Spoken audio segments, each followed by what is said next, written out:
Is food sensitivity testing a bunch of BS? Look, there's no perfect food sensitivity test, I will tell you that.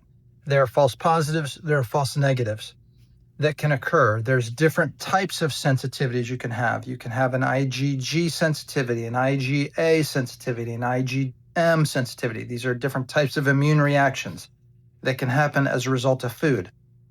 I will tell you, based on research, that IgA and IgM testing is not very reliable at all.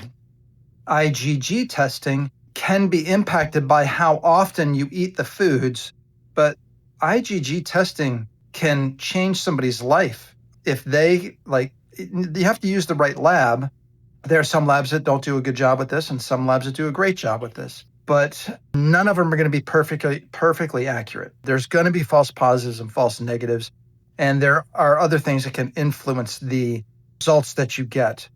But for the most part, if somebody does a food sensitivity test and they get IgG testing, they should also get IgE testing, which is food allergy test.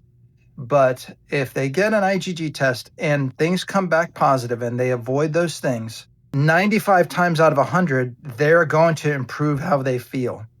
Even if those foods are healthy foods, quote unquote healthy foods, they might not be healthy for you. I have done literally thousands of food sensitivity tests with patients over the years. And again, 95 times out of 100, if people avoid the foods that they're having reactions to based on the testing, they are going to feel better. Their joints are going to hurt less. They're going to have more energy. They're going to have less sinus drainage.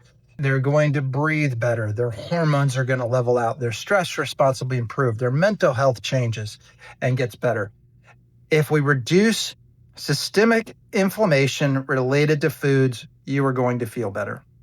Bottom line, I'm a big fan of food sensitivity testing. However, I do want to come out and say, yes, there can be false positives and false negatives on those tests. It's not a perfect test.